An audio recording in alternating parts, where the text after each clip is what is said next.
Ladies and gentlemen, welcome back to another Kynesie game on the Free Food Party. This is the Royal Revolt Rumble round of 16 between Auke and Kynesie.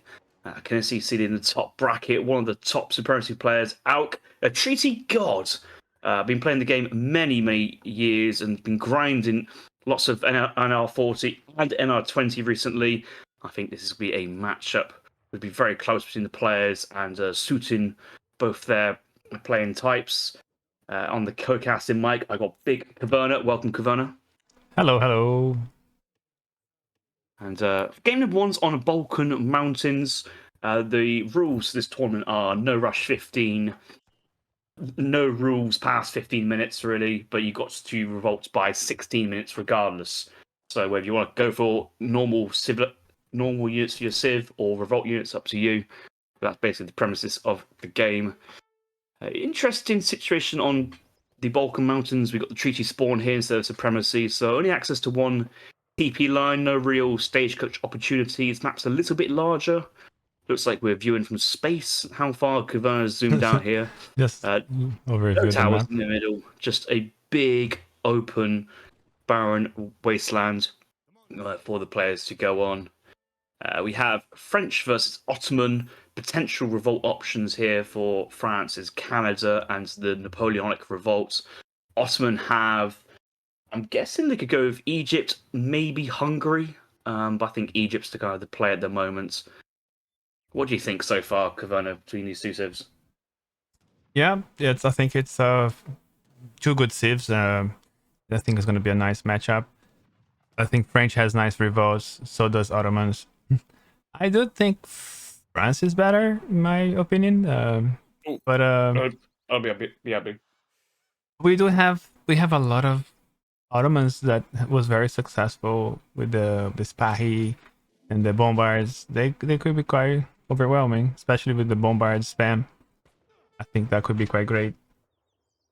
So speech: Egypt, Barbary, Hungary, Romania for Otto. I'd expect Egypt, honestly. Very surprised to see Otto. Yeah, I'm very surprised to be Otto, but I think that some people, they can make it work with the Spahi, but sometimes Spahi just doesn't do very well against the mass of revolutionaries, I guess. And also, if it goes for some sort of like French revolt and all those villagers, they don't do very well. They don't respond very well to... Sorry, they counter very well the revolutionaries, and the villagers can actually deal somehow with the bombards, but the Spahi should be quite good against the French villagers. Exactly, like the French revolt, the Spahi will enjoy that. That's exactly true. It's a bit confusing because actually blue is Ottomans, which has the red flag, and French is the blue flag, but it's actually red. So we do have the inversion of colors happening. I just come back and all I hear is you talking about colors instead of the actual game. Lol. So that's the revolt deck here from Kynesie. I'm just gonna put the Ottoman on the top side of the map. We do have the church cards as well. There's a lot of mercenaries. Cards there's a lot of cards there he will just never send, so I'm kind of confused why they are taking space in the deck. I think builds in this game mode are should be clean, crisp, straightforward. You should know what you're doing. Probably 12 cards top in your deck. For example, I know it's the 6 Spahi, 5 Spahi, cheaper church. He's not going to be sending cheaper Jan production. He's not going to be sending the Abus card in the second age, unless it boosts artillery pieces as well. He's got a fort. He's got an extra fort in the 4th age. I'm just kind of... You're not going to send that, so why does that appear there? I'm unsure. Maybe it's to kind of hide his actual strategy. Maybe it's top level strategy here from Kynesie, but I highly doubt it. Yeah, I don't think that matters much. It's just pretty much like you do a deck. Maybe you have 1 or 2 different strategies. You can pull some cards off, but it doesn't really matter how many cards you have there. I think probably that's what you expect more. Like you can see here from Auke. We'd also have fur trade. We got the Ancient Regiment.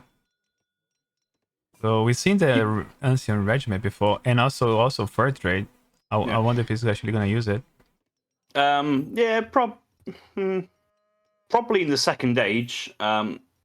Oh wait, no, he's already aging up. That's good. One of the ideas he could have done was 3-vil, 4-vil, send Fur Trade to give him enough gold to age up to the third age and fourth age back to back. So that's an option there. But he's He does mining though, have so. Or maybe he wants to yes, do that on age 4. If he was to do that. But it does cost us a whole shipment. It might not be worth.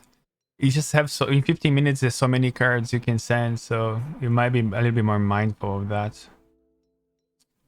yeah. Fur Trade converts from 1 piece of food to 1.25 pieces of coin. So it's actually really effective and efficient when you have enough food, and it's instantaneous. There's no like crate gathering. So for stuff like technology which involve a lot of coin, i.e., mechanicalism, industrial age, maybe an age 4 unit upgrade if he wants to go that line, it's quite effective in that way. It's not even 1-to-1. It was more than 1. That's pretty good actually. Yes, it's 1 to 1.25. They might have changed it from 1 to 1.2 recently. 90 would be gathered here by Kynesie. Is Kynesie no Auke? Oh, red is Auke, yeah.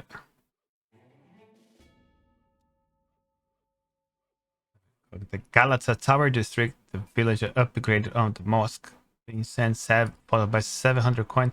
So he did it for 5 bills. You know, he's sending 1,000 coin Kynesie in the third age. So what do you think of maybe extra town centres here for both civs? Is France can go for a very fast age 4 and revolt for the 5 batch of bills from Napoleon? Is Kynesie looking to go for like a 2 town centre card in the 4th age? I don't see much extra booming going on apart from just getting to that 4th age as fast as possible. Yeah, it looks like so. So got the 1,000 coin right on the back here for Kynesie. And he's gonna age up straight away to age 4.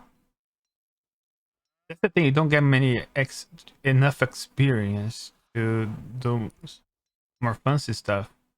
Well, if you go for the Athos monasteries from the banner, for a total price of 200 wood for the TP, because you can't remote build, 340 wood for the tech, and 250 coin. So basically a whole H2 shipment. You can research technology that gives you 2.5 XP per second when you're not attacked, which is basically 2.5 trading posts, which is a significant amount of XP when you're not fighting anything. It's really is kind of critically useful in this map. Yeah, we went for 15 minutes because we want us to stay as close as a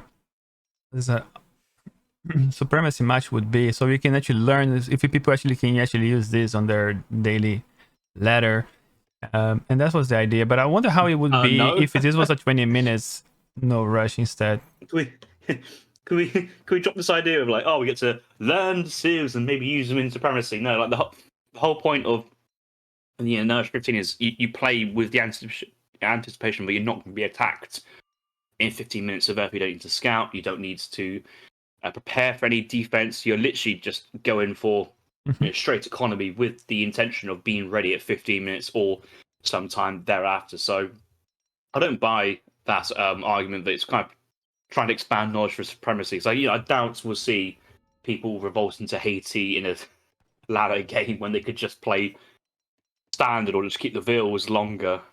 Well, if you know what they do and if they are good revolts, I'm pretty sure you can incorporate this into your gameplay. Of course, I think revolting in supremacy, you have to have a lead to actually do a revolt and finish your opponent off. But they are quite viable if you actually know what they are, and that's bringing knowledge for the community. But we're here to watch some competitive revolt games, not to expand on knowledge for the 1v1 supremacy ladder. Right? This is a game mode in its own right, and I think we need to treat it as a game mode in its own right. It's not. I don't really see too much link. Yes, maybe we might see. You could. This is not allowed. More revolts. You're not allowed to put your military forward half map. No, it's fine. Taking treasures, absolutely fine. Yeah, but it's not the rules. No, but he's not leaving it on the other side of the map when the no rush expands. That's not allowed. This is allowed. No, this is not allowed. This is not It is allowed to allowed. put your It is military allowed. forward. It It is is not. allowed, It's Commander. on the rules. You can in treaty you can use Ulan to take treasures down across the map. It's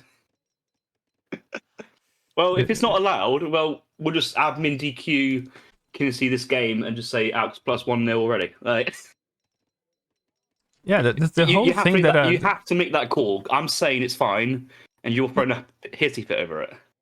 yeah, it's not allowed, but it's not a big deal. Learning what their votes do for me, that's the exciting of actually even casting this. And I'm actually might actually do this in a real game, which is very possible. I've learned quite a lot already, like the Canada Revolt, all that stuff I've never done it before. So very nice. There we go. Going for what's the treasure here? A dog. The French explorer gonna take an extra dog here. Oh, you see the church card in the mosque construction for the Ottomans as well. So we will be seeing maybe some Nizam. I think if it doesn't go for so many Sipahi here, he might actually put it off the Nizam person. Yes, the Ottoman Church is kind of like the meta at the moment for just FI play in general in supremacy and for the revolt so far. I think very useful to kind of get standing army of 5 bombards plus your really strong Nizams and upgraded Spahis to resist melee resistance as well. I think it's a well-rounded composition. And then you have your revolt units as well, i.e. your was it colonial militia, as well as maybe something else you can kind of add into the composition as well, maybe culverins or maybe extra Spahi shipments, or just having resources left over to send in cards once you have revolters. I think that's the idea at that point. Would the Barbary work against villagers if he was to revolt into some sort of French revolt? No, Barbary is bad. Bad? It's just bad at the moment. It is because you have kind of a lot of essentially poor Rodoleros or poor man pirates. So it's not versus vills with range resist. You could argue it's fine, but the problem is they are cannon fodder. They are just going to get torn straight up by it, and it's not. I think you have potential better cards with Egypt, maybe better scaling if you're playing something like Hungary. I don't really know. Once you've revolted with Barbarous States, there's like nowhere to go with it. It's just your units and maybe mercenary combat, outlaw combat, but we're not really going for a mercenary or outlaw kind of combination. For some reason, we got Harkabusiers in the field. I have no idea where they come from or why they've appeared. From the Bosahani Bosporus. Yeah, but Kynesie, for some reason, is training Age 3 mercenaries in an Age 4.5 game. I hugely dislike this play here from Kynesie. It does half bonus damage against villagers. It's not great if from some sort of French revolt. It does half bonus damage versus heavy infantry. Really? Because it has 80 damage, so it still does 40. Gosh. It does has added damage, those things. I think they do, right? It does has 6 range in one area. I don't know what that means. I thought that was 6 range. I thought that was 6. That's the distance from A to B, from gun to your target. Area effects 1. Rate of fire. It's not in the same line. It's supposed to be 6 range, 1 area damage, or something like that. Yeah. Anyway, it's probably because I have these modifiers that change things around. I have a mod. Okay, let's look here. What Auke is doing. He's already into the French Revolt, into Napoleon straight away. Napoleonic. Yeah, apologies. We kind of missed your build order so far. We spent like last 2 minutes looking at Harkabusiers, or Caverne's been looking at Harkabusiers. That's it. Look at this church. It'd be weird, no? No, it's not weird, Caverne. That's what the church normally looks like. Like a house in a house within a house, spawning house.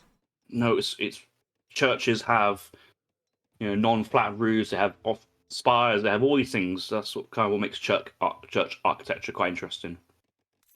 There we go. Basically, churches back in the day had so much money to spend. They just wanted to make their churches look so much more lavish compared to mosques. Look how actually Auke managed to do the Napoleon Revolt within the 15 minutes. Quite impressive. His timings are pretty good. Yeah, Auke's definitely prepared, should I say. Jesus. Out come the Royal Battery, 3 heavies, 3 heavy horses. He's got Colvin as well. He's got heavy infantry to block the cavalry. Harkabus is going to absolutely get clumped here. He does have heavy infantry behind us to knock back the Fusiliers. Kynesie hasn't pushed all his forces together. This has not been fantastic preparation play, and there's no real follow-up here from the Egypt revolt. It's not like Canada or maybe Napoleon. Yeah, GG called already, and the first game's over. Well played, Wow. Auke. Good build. Yeah, yes, that's up. So there we go. Let's go into their second match. We are on the map of Korea. So on the right side of the map, we have Auke here playing with the Portuguese. That's the color purple. With the exporter, Tristan Gomez already going for 40 coin treasure. And on the east west side of the map, we do have Dutch from Kynesie playing as the color red. Also going for that 50-foot treasure out of the bat. Oh, you're really struggling with the intros, aren't you? Auke picked up the food treasure, so the coin treasure. We got east and west mixed up. Playing in the color, not playing as the color red. It's okay, Caverna. You'll get there. You'll get there one day. Yeah, don't worry, man. My English is always going to be a little bit broken. I never get the in at all prepositions correctly, but you know, I wasn't born in this country. I speak like 4 languages. I'm okay with that. Don't worry about it. Yeah, no, I'm envious. I can't speak a single other language at all. Not many people do in England, anyway. Yeah, I know. Even people who live in Wales can't speak their own language, but that is not really a language. That's just random consonants on the page, apparently making a word. So they're both going for treasures here. They might actually see each other. Oh, just by a stretch. Oh, he might come for a steel treasure here. That actually quite huge for Auke. He actually managed to get that. But he gets that just before the time and gets 70 wood for him.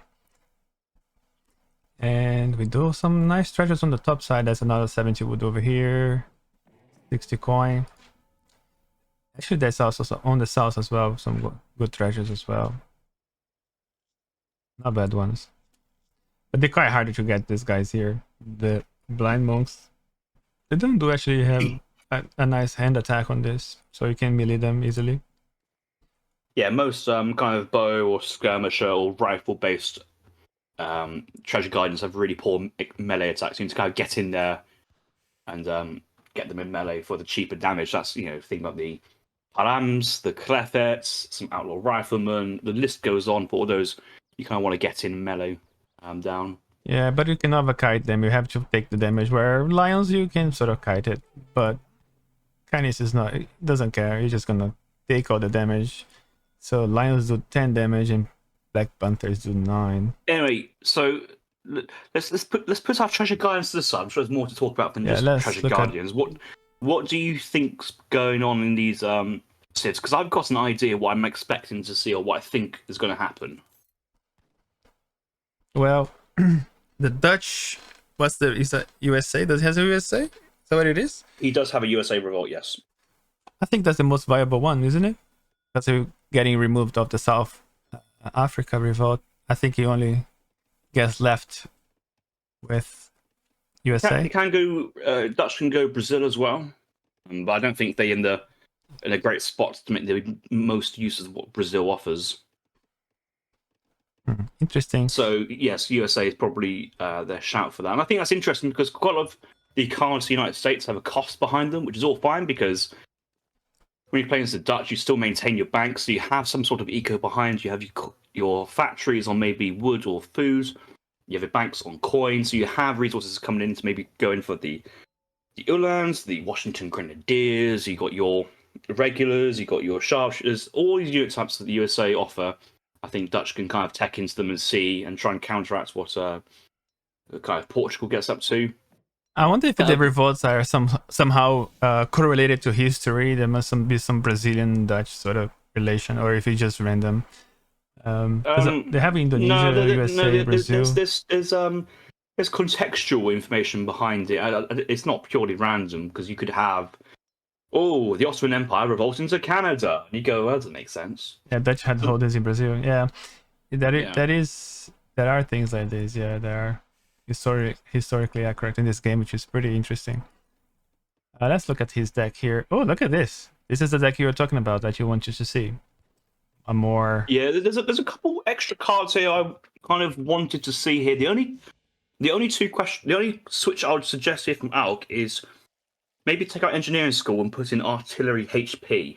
But that I've been playing around with this, and this is to me screaming a Brazilian revolt for the main reasons of extra TCs for extra militia being spawned and extra income.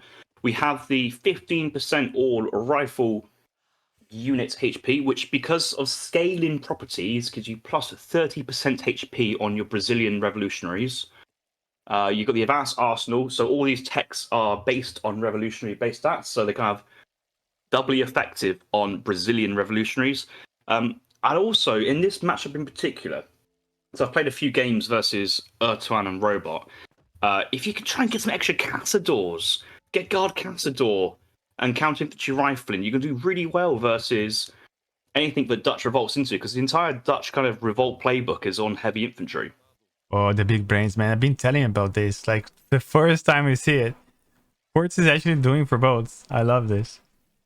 I mean, nice. I think big brains is kind of overdoing it a little bit. Like, you know, if you invest in the water, it's going to pay off in the long run. It's not big brains, Caverna.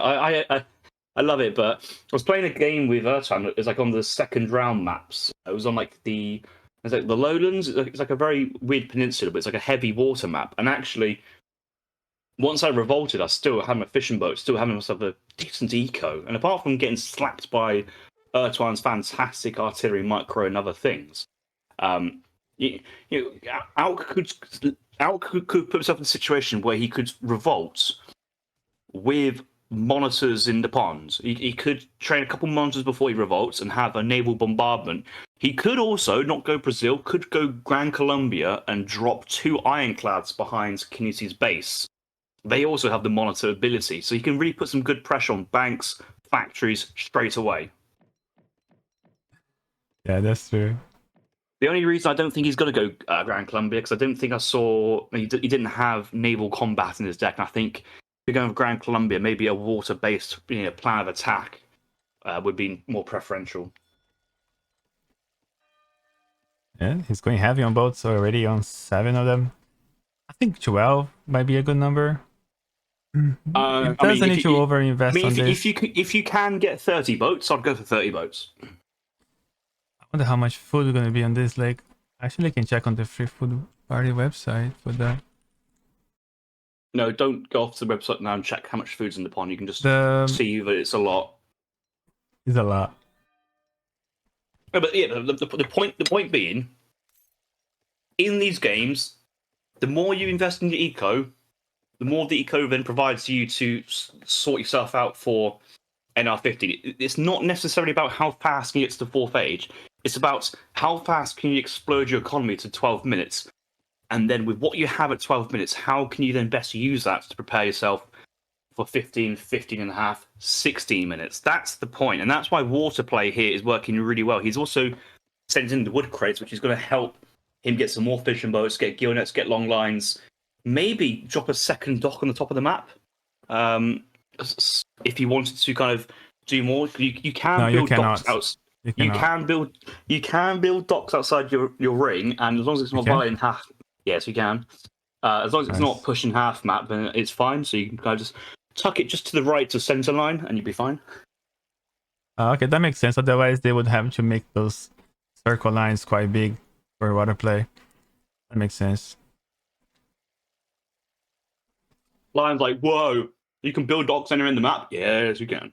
Because otherwise, if you're on a map, like, let's say Florida, and you're playing Team Treaty, and you spawn on the far side of your team lineup away from the sea, you cannot put a dock in the sea unless you're following, unless you can build outside your range. Yeah, that makes sense, actually.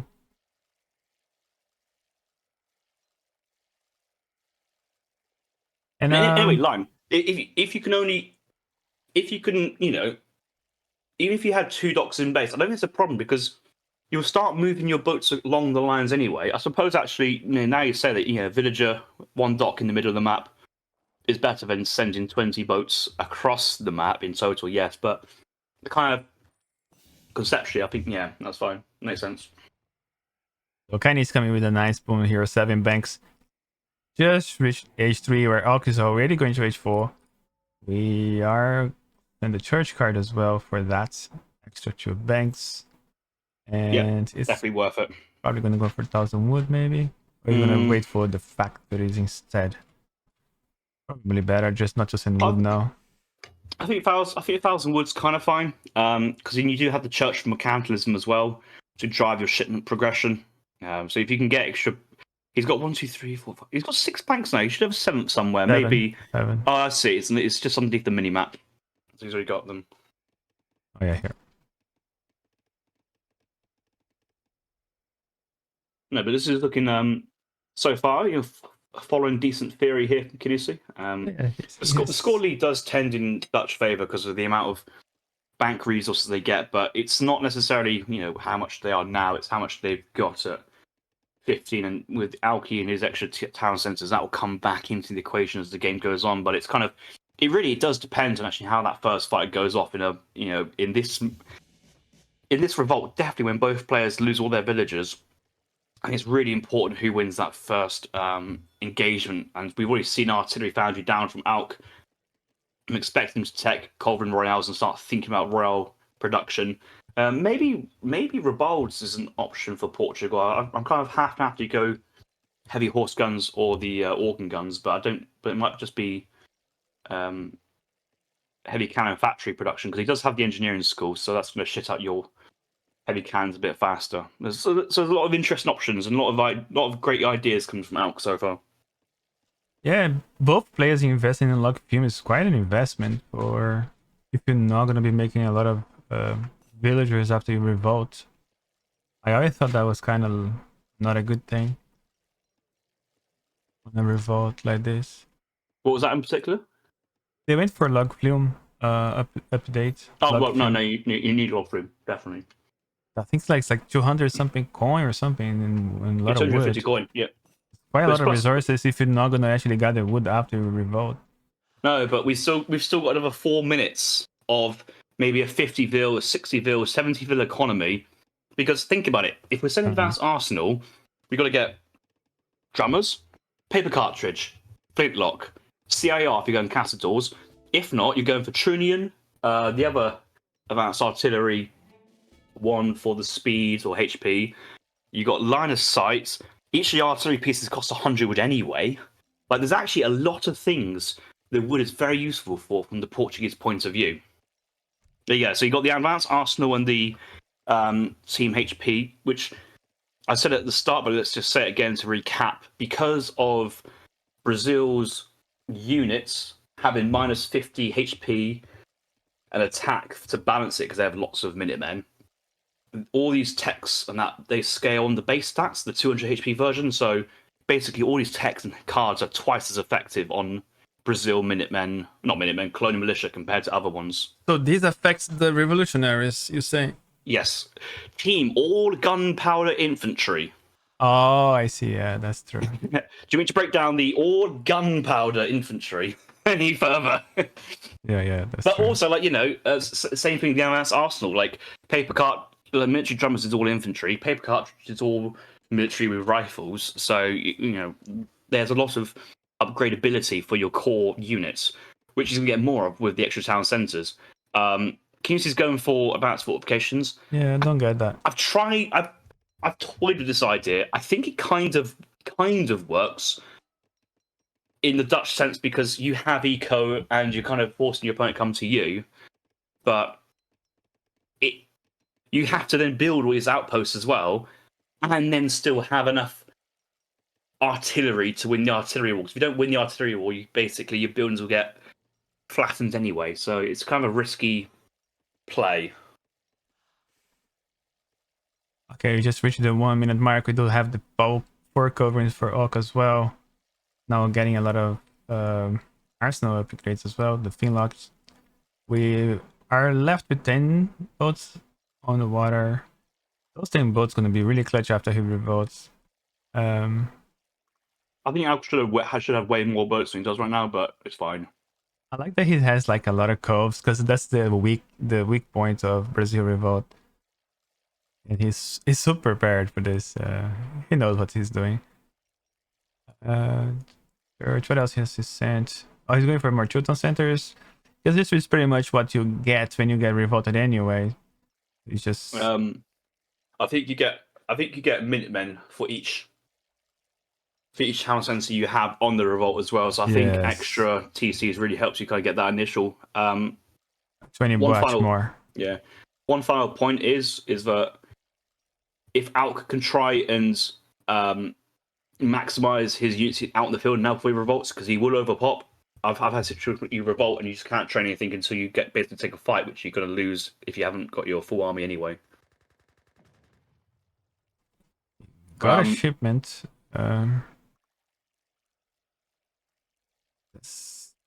There's really not much cannon support here from Kynesie as well. This is going to go pretty poorly, actually.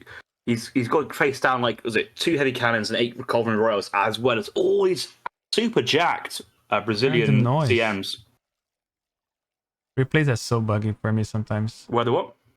Where are the noise for the fight? All I can hear is boats. Oh, he lost the 2 Gatling guns. Help you with that one. Coblin's put pressure on the fort. He does see how much HP that fort has. It's quite nice, actually, the play of getting that, say, fort forwards. That's a really smart, aggressive play, but actually, it's just his standing army is not enough, and these factories from Alk are still producing. Oh, it's in the Grenadiers fort. They're going to get picked off with the artillery. Moving in now for the kill on the fort. And just look at the amount of TCs behind producing militia and all the heavy cannons. All heavy cannons are still alive. There's no more cold friends already here for Kynesie. He's kind of losing that cannon war, and the heavy cannons are just blasting behind. Yeah, this is really not looking great here for Kynesie. I'm kind of worried, but he hasn't prepped for this as well, because the name of the game in these situations really is artillery control. It is super important to have an artillery advantage at the revolt point. So Brazil are on. I wonder if he has sent an engineering school that will make his factories produce them heavies slightly faster.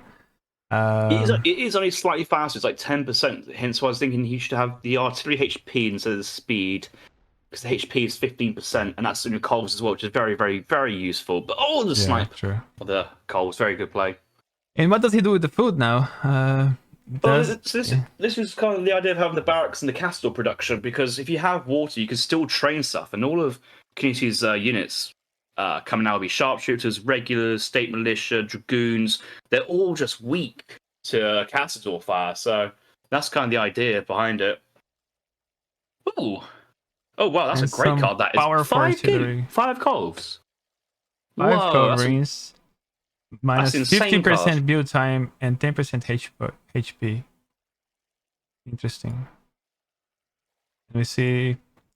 Also some upgrades for the covering Royale. I think he should have waited on that push a little bit longer, but he was trying to go for a forward base. Map control. Into Brazil, which is super scary. I would play a little bit more defensively, I would say. I think on the long term, it could be quite good for Kynesie because of the bank, so you didn't have to put pressure as the Dutch.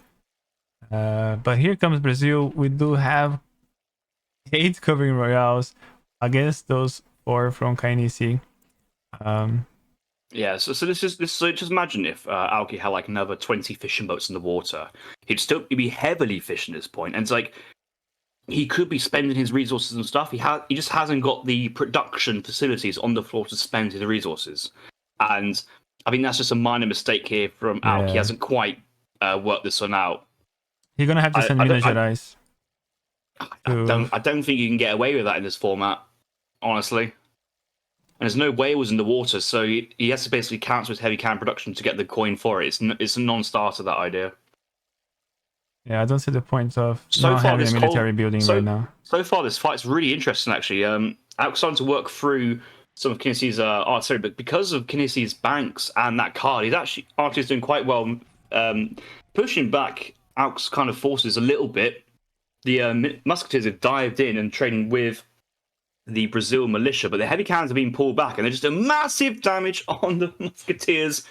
And there should still be enough resources here from Auke and the bank to get some more culverins, which is not actually training anymore. He's not. Okay, he's now. No, that's Kynesie, and Kynessie's calling it. Tapping out, and he's going to resign, and that is Auke. I never did moving this. moving on to the next round, and well,